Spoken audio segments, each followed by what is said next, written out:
American air power has followed the global pattern of modern warfare into virtually every corner of the world. Today, 15 separate air forces, supported by equally important service and training commands, are in operation in 10 theaters of war and the continental United States. These air forces cover an operating area of some 19 million square miles, about 1/10 of the surface of the globe. In the Southwest Pacific area, the 5th Air Force is playing an important role in softening up the Japanese for the campaigns which are ahead.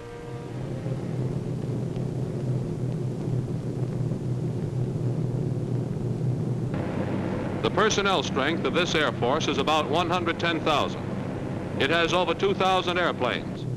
In an average week, over 3,000 sorties are carried out against the Japs. And during an average week, the Japs feel the destruction of over 1,100 tons of bombs dropped by 5th Air Force planes.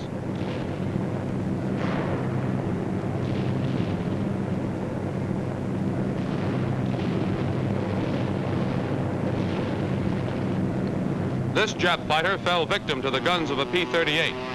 Thousands of others have either been shot down or destroyed on the ground. Statistics show that for every plane we lose, the Japs are losing 6. These B-25s are carrying out low-level strafing operations against Jap surface vessels on a Jap-held airfield.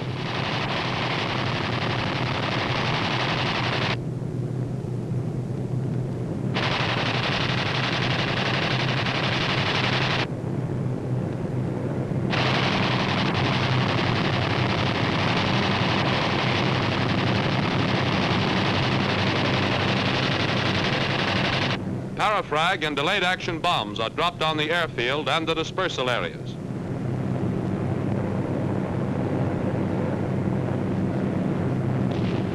"3,000 sorties and 1,100 tons of bombs per week.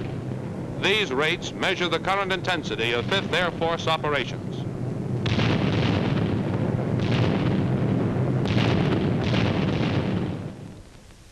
From bases in Great Britain, the 8th and 9th Air Forces are stepping up both strategic and tactical operations against Germany.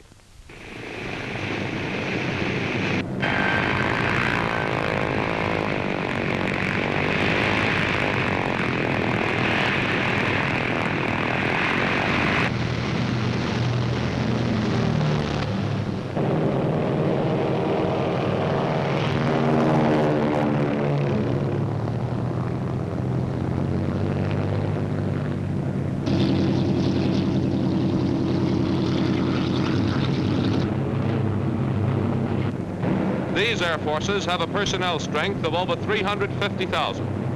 Their airplanes number over 7,000. Typical of current operations are days on which 2,000 bombers and fighters, dropping over 2,000 tons of bombs, are dispatched against Germany. Missions of this size are being executed with increasing regularity and are now averaging 1 every 3 days. German fighters attempting to intercept a heavy bomber attack are shot down by P-47s. We suffer losses in these attacks too, but for every plane we lose, the Germans are losing 3.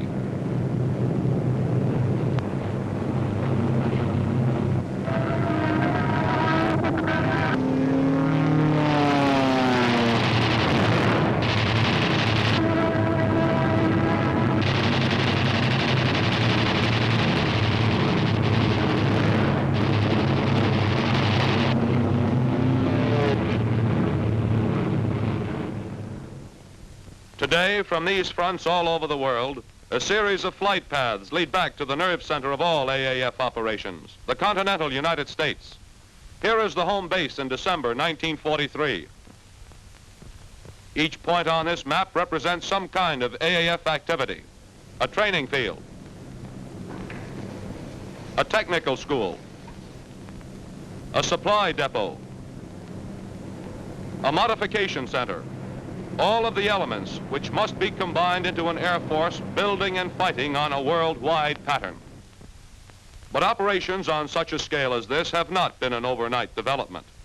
To review the story of the AAF growth, let's turn back the calendar to June 1939.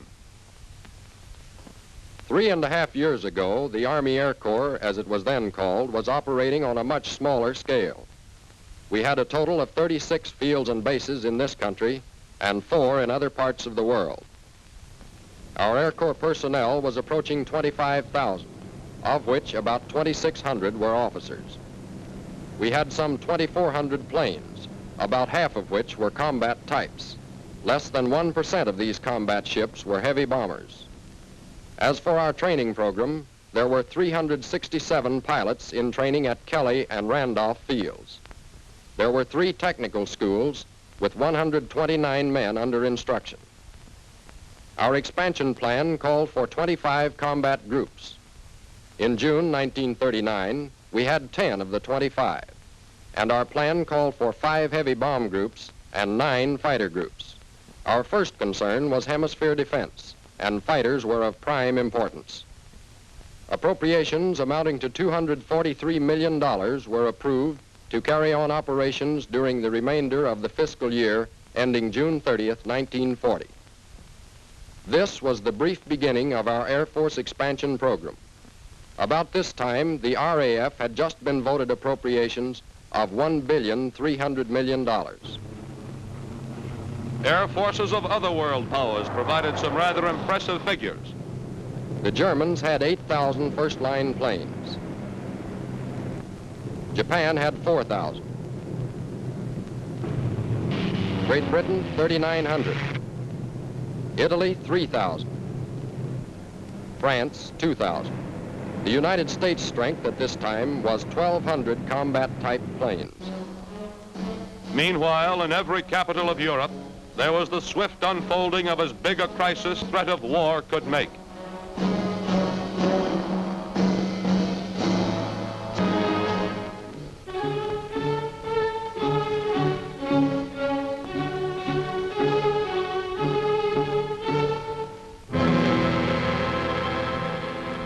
Then, when von Ribbentrop flew to Moscow to sign a non-aggression pact with Russia, it was as though a bomb had exploded. Now the democracies could wait, plan, answer, and defend, but they could not come through with an action for peace as inspired as Hitler's action for war. While the cauldron boiled in Europe, the Army Air Corps celebrated its 30th birthday. It was announced that a Boeing B-17 had just hurtled from coast to coast in 9.25 hours, an average of almost 260 miles an hour.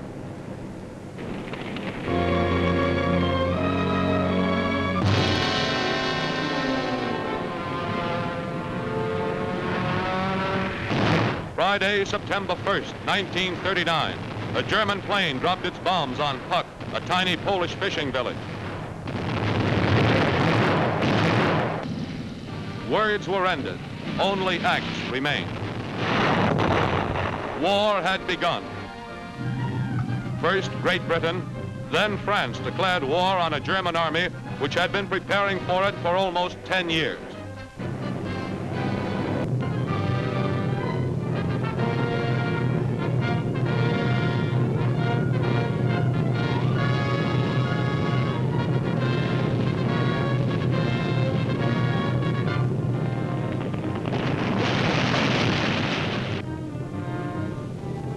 Through this first great German aerial blitz against Poland, the American aviation scene was beginning to change. Our relative standing with the other nations of the world hadn't changed much. Our plane strength of 2,546 had only increased 24 a month during the last 6 months of 1939. and 144 planes weren't a lot to add to our total. But orders had been placed for 1,000 military aircraft, the largest peacetime orders in the history of U.S. aviation. And by the end of 1939, Air Corps personnel had increased to 43,000. The Air Corps had now taken over and expanded existing civilian flying and mechanical schools and had organized others as a foundation for the needed expansion of its training facilities.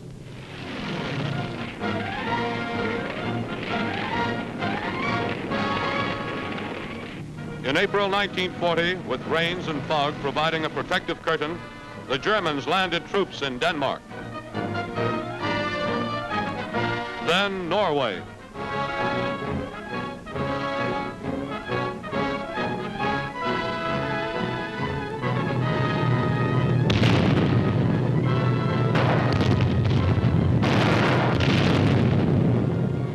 In May, it was Holland.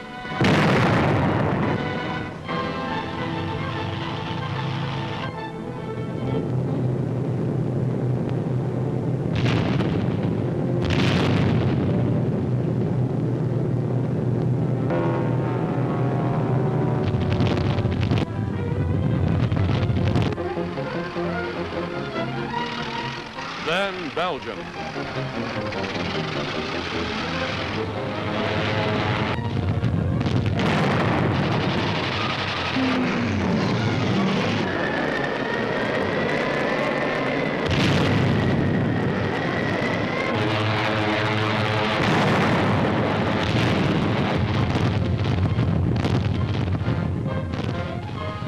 The mighty German war machine moved on into France.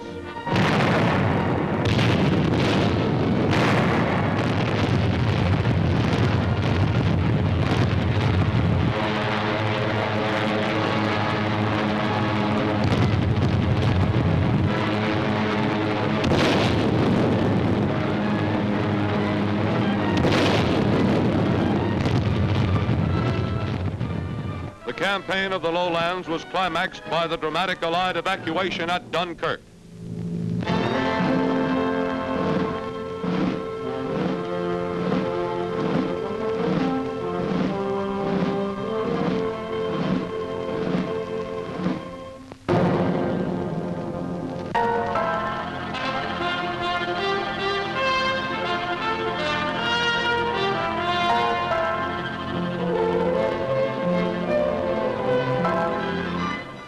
As the democracies of the world mourned the death of France, the Army Air Corps received appropriations for expansion totaling $692 million. And in September of 1940, another $1.5 billion was voted to be spent during the fiscal year ending June 30th, 1941. This last appropriation was almost as large as the total amount of money appropriated for Army aviation during its first 33 years. September 1940 brought about the British-American exchange of island bases for overage destroyers. The Selective Service Act was passed, and the Air Corps was now assured of a continuous source of trainees. And on September 27, 1940, Japan joined the Axis. More important were signs that the Army Air Corps was beginning to put on weight and muscle. By this time, the total personnel had increased to almost 75,000. Our plane strength had increased 1,000 in the past 14 months, bringing the total to over 3,400. About 1/3 of these were combat types. In November 1940, the Army Air Corps revised its program upward from 25 to 54 combat groups, the first aviation objective. Actually, we had 31 groups at that time.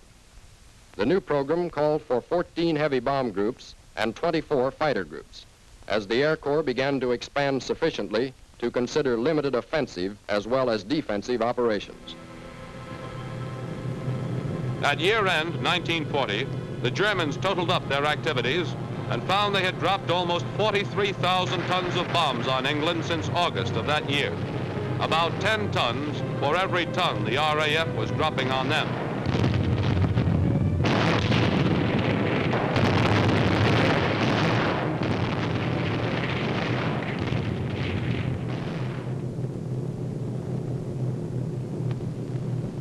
By By May 1941, Air Corps personnel had reached 152,000 and was increasing at a rate of 10,000 a month. We were increasing our plane strength at a rate of 600 a month, and the total now stood at over 6,000. The fulfillment of the 54 Combat Group program was a goal which drew closer with each month that passed. In addition, our training programs were now swinging into stride to produce the vitally needed specialists. The flying training program had over 7,000 students under instruction, of which about 6,900 were pilots.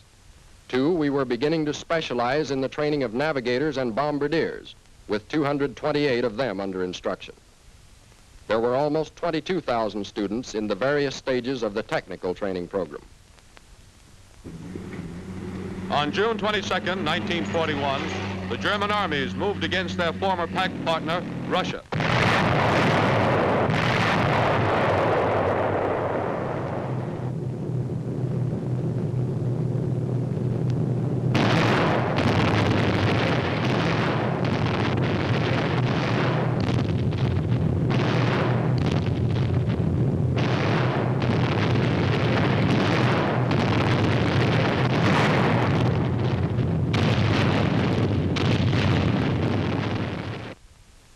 Also in June, the Air Corps received $4 1/3 billion for the fiscal year 1942. This had been preceded by another $1 1/2 billion voted in April to complete the fiscal year of 1941. The overall total for 1941 had been almost $4 billion. Together, these appropriations made a grand total of $8 1/2 billion, which the Air Corps had received from June 1939 to June 1941. In August 1941, the second aviation objective replaced the first, and operations were scaled to meet the demands of 84 combat groups.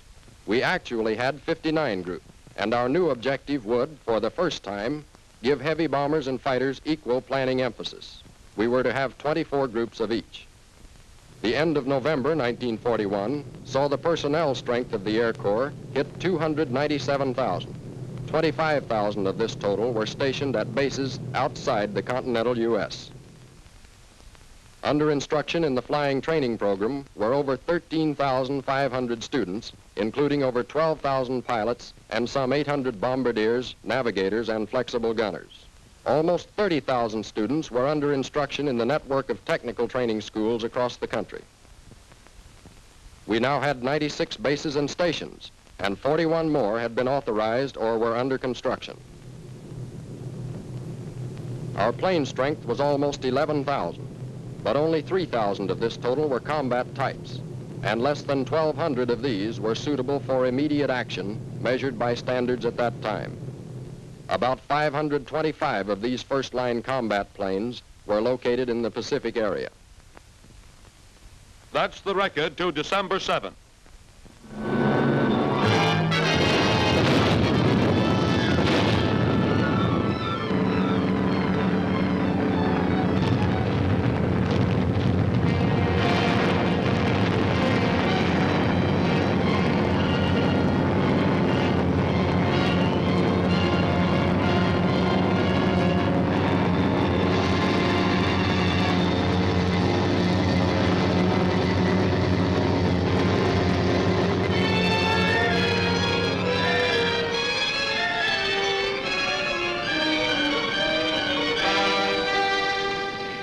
In the first few weeks of war, over 350 of the 525 combat planes we had in the Pacific area were destroyed.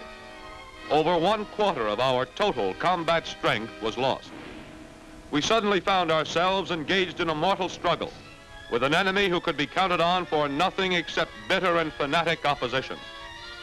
On December 8th, the President asked Congress to declare, "A state of war has existed between the United States and the Japanese Empire." Then, 3 days later, war was declared on Germany and Italy. January 1942 was our first full month at war. Before the month was up, $10 billion had been added to the funds available for the expansion of the Air Corps. By April, another $9 billion had been added, which brought the total for the fiscal year 1942 to $23 billion. And additional billions were to be made available as needed to build ours into the most powerful Air Force in the world. We had the funds. Now the problem was one of planning and executing. In this first month of 1942, the Air Corps faced three tremendous jobs which had to be done immediately. Time was the one thing we didn't have. The first job, fighting a war. Second, sharing our airplane production with our allies. Third, expanding on a gigantic scale. What problems were involved in this expansion? The number of combat groups was one of the first problems. How many heavy bomber groups? How many fighters? Troop carrier? How many and what kind of supporting units, such as service groups, air depot groups, repair squadrons would be needed? And consideration of the different types of combat groups was only a small part of the problem. The Air Forces have some 800 different kinds of supporting units. It had to be determined when each individual unit was to be activated, and a plan had to be projected showing where each individual unit was to go, in what theater it would be needed. A unit had to have a table of organization showing how many men it should have, what job each man was to do, and what rating each man should hold. How about personnel to man these units? Coming through induction centers were men with every imaginable type of experience. These men had to be fitted into one of over 1,000 different types of jobs in the Air Forces. Peacetime jobs don't coincide too closely with the functions of war, so most of these men had to be trained. Training courses had to be established, instructors selected.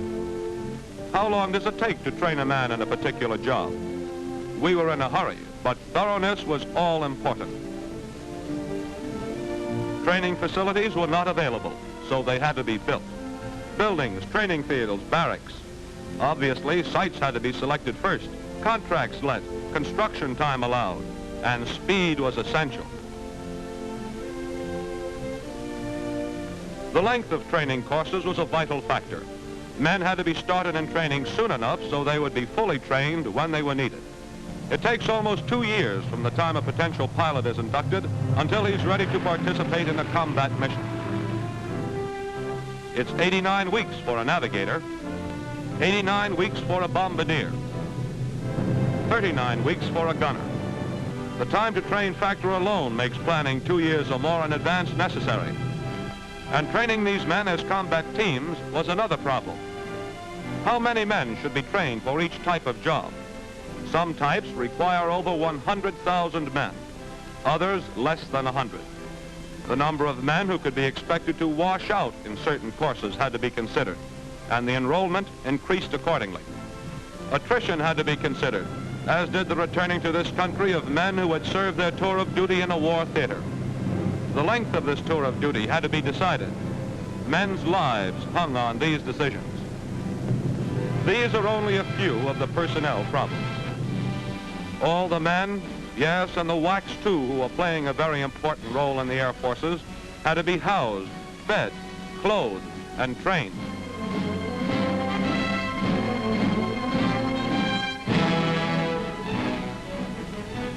Hospitals and adequate medical care were essential. Huge stores of food were necessary. Arrangements had to be made to pay each man, insure him, and yes, entertain him too. What problems were involved in the airplane picture? Airplane production had to be planned by type, model, and series. It had to be determined when these planes were needed and where. This involved consideration of over 450 different kinds of airplanes. The number of airplanes needed required analysis of the percentage which would be grounded for repair, modification, and other causes. In the average theater, over 40% of the total planes are grounded at all times. An appropriate reserve also had to be planned. Losses had to be anticipated.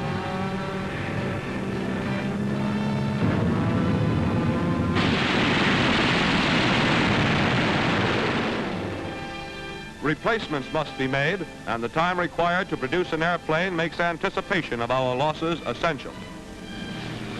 The length of time required to send a replacement plane to a given theater is an important factor. We could only plan on about 50% of this country's productive capacity in placing orders for airplanes. The other 50% was going to the Navy or to our allies.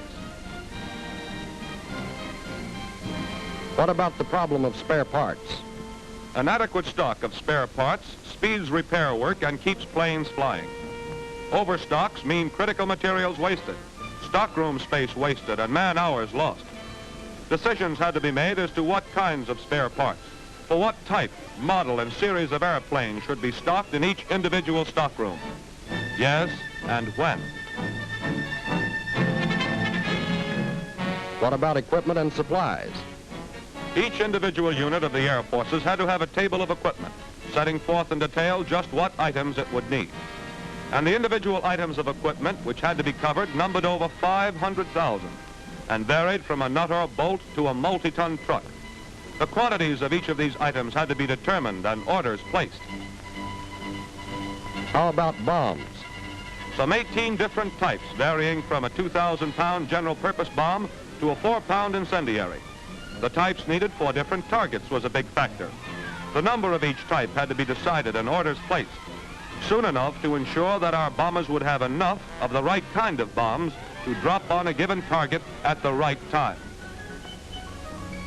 And gasoline. A heavy bomber in the United Kingdom averages some 240 gallons per hour of flight. A fighter in India will use about 50 gallons per hour.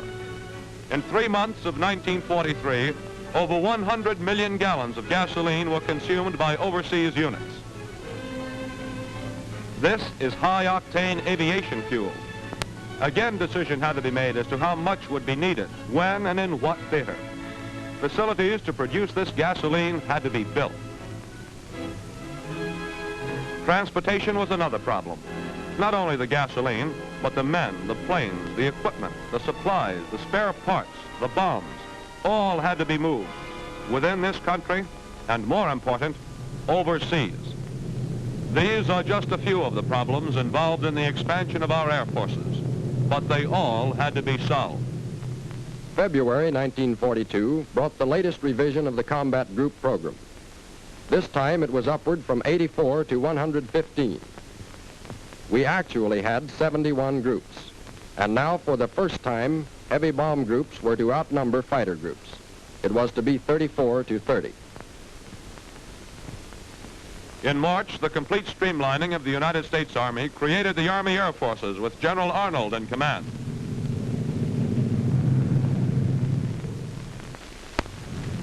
In June 1942, a smashing defeat from the sky was dealt the Japanese fleet in the Battle of Midway.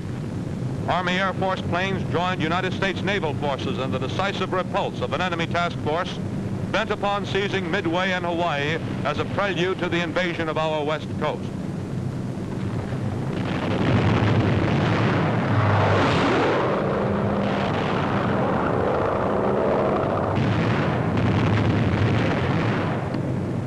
Airpower played a decisive role in turning back this seaborne enemy force. But a full understanding of the importance of winning this battle comes only with the realization of the disastrous consequences which might well have followed its loss. Signs of rapid expansion were evident in June 1942 when the total personnel assigned to the Air Forces had jumped upward to well over 750,000. Our total aircraft was now almost 22,000. In June, Hitler's fortress Europe rocked under the terrific pounding of RAF bombers.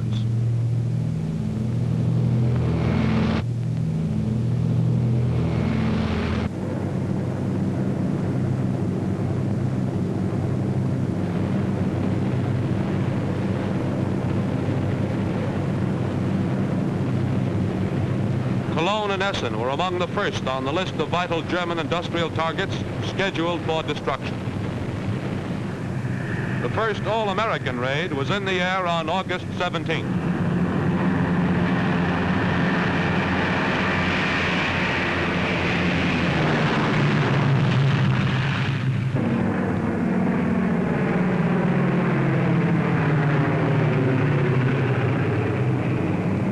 A formation of 18 B-17s was on its way to attack Rouen.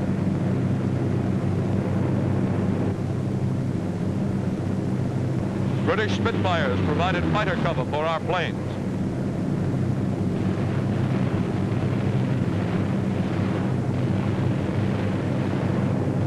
Over the target, Nazi fighters attempt to intercept the bombers and are driven off by the Spitfires.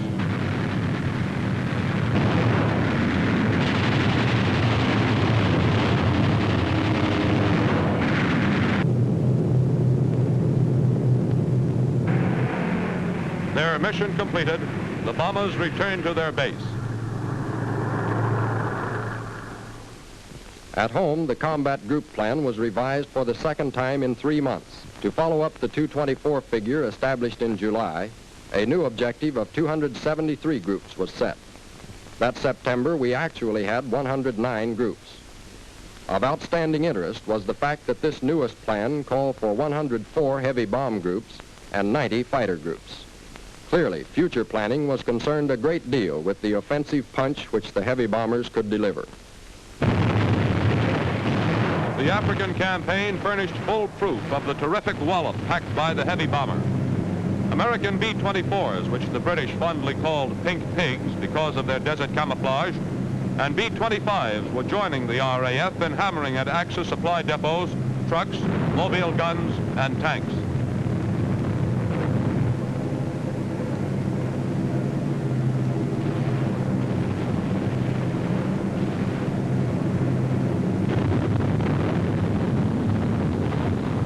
By early November, Rommel was in full retreat across the top of Africa.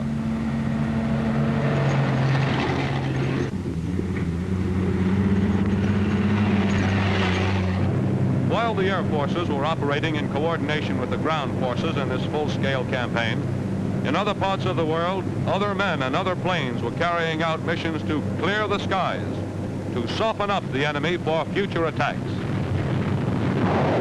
1943. This is the year our aerial superiority was clearly established.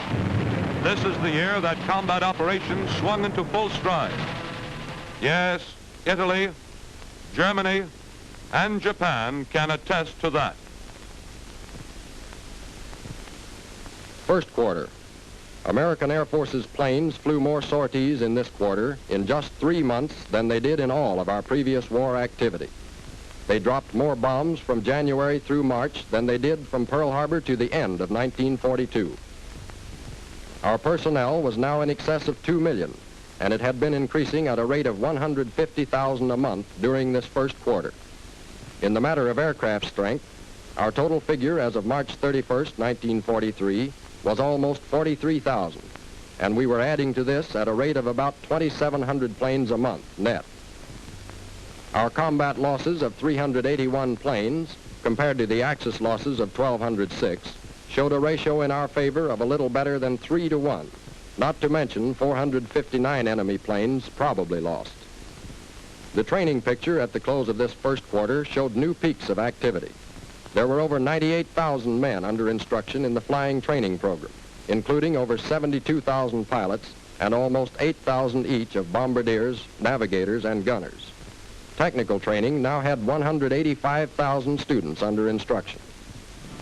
At 15:15, March 1st, 1943, a lone B-24 of the 321st Heavy Bomber Squadron sighted a Jap convoy in the Bismarck Sea. Whatever the mission of that convoy, it was never completed. Our air power saw to that.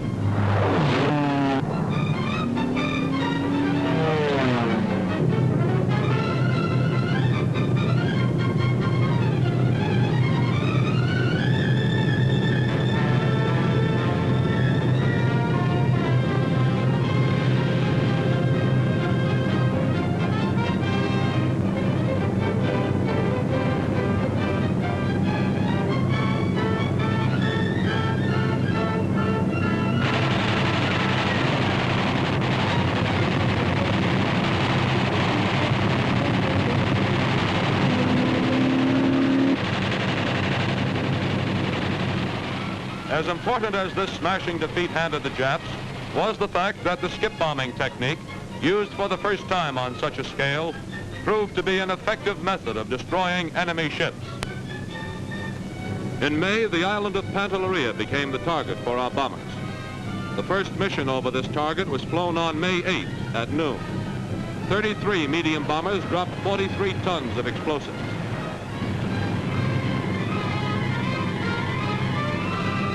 "34 days later, on June 11th, after almost 6,000 tons of bombs had been dropped by our planes, Pantelleria surrendered. 13 American aircraft were lost. Second quarter. The number of sorties flown in this quarter was more than double the total in the year's first quarter. The bomb tonnage dropped was 2.5 times as great. While offensive activity was doubling itself in intensity, the personnel picture in the Air Forces was starting to level off toward the completion of the 273 combat group plan. The actual strength was about 2,200,000. Our total aircraft inventory was, for the first time, in excess of 50,000 planes. In the matter of combat losses, our quarterly tally was 507, as compared to the enemy's 2,352, an advantage now for us of better than 4.5 to 1. In addition, 700 enemy planes were listed as probably lost. In August, the sorties against Germany had begun to follow a round-the-clock schedule. The RAF was hitting with all its power and area bombing attacks at night.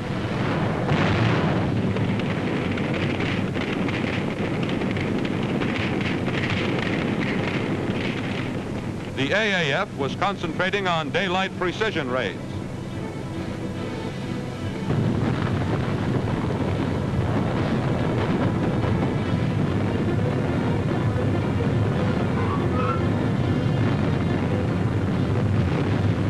The raid on Ploiești installations in the heart of the Romanian oil fields was a high point during this month.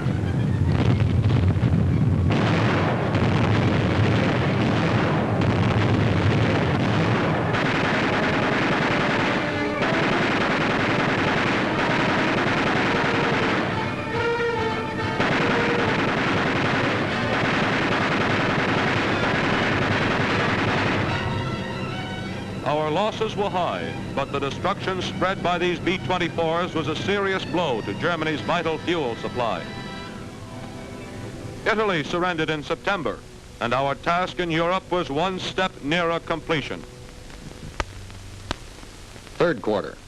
AAF activity in the third quarter again surpassed all previous records for intensity.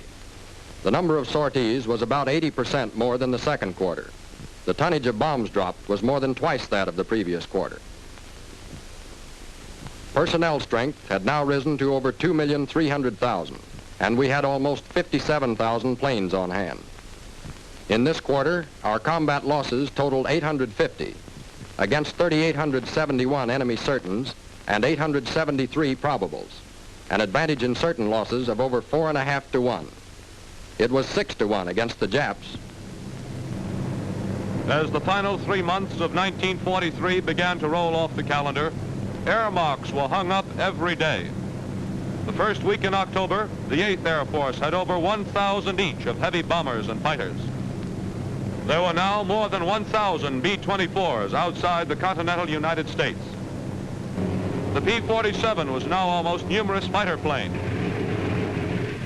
On October 8th, 855 planes left Great Britain for a raid on Bremen and Vegasek. The effort and planning necessary to accomplish a mission of this size can hardly be realized simply in the number of planes involved. The planes flew a distance of at least 850,000 miles and traveled over 1,400 miles just on the ground in takeoffs, landings, and taxiing. They used almost 1 million gallons of gasoline and 25,000 gallons of oil. They were loaded with 2.5 million pounds of bombs, 2.75 million rounds of ammunition, and perhaps 800 pounds of maps. More than 5,000 crew members were over enemy territory for periods of from 2 to 6 hours. In October, United States production went over 8,000 planes per month. We were producing 1,000 heavy bombers per month for the first time. Also, a rate of 50,000 sorties per month was reached in October. In November, 1 million crossings over enemy lines had been made by Air Force crew members. In December, the Air Forces were dropping over 1 ton of bombs per minute of daylight on the enemy. At the end of December 1943, the Air Forces could look back on a year of tremendous activity, on a year which provided unmistakable trends of increasing intensity and strength. In the first half of the year, the Air Forces performed 104,000 sorties. Almost 2.5 times as many were performed in the second half.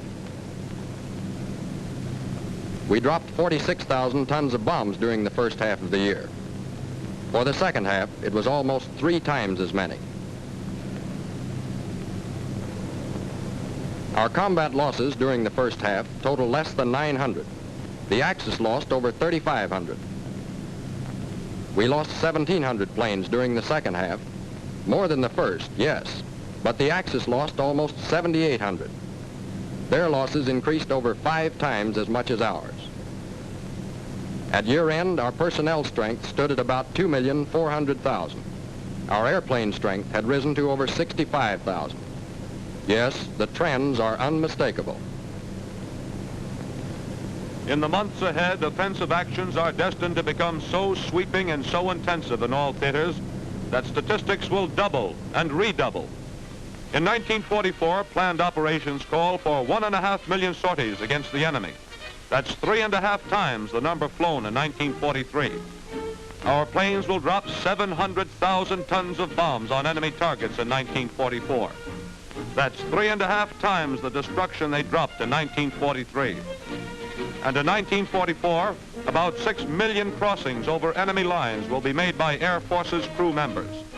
That's 5 times the total number of crew members who have flown offensive missions during the last 2 years we've been at war. The middle of the year will see 2 tons of bombs per minute of daylight being dropped on our enemies. In the fiscal year 1945, the Air Forces will amass a total of 60 million flying hours. This means that Army Air Forces planes will fly over 164,000 hours each day throughout the year. Yes, Berlin and Tokyo have a lot to look forward to.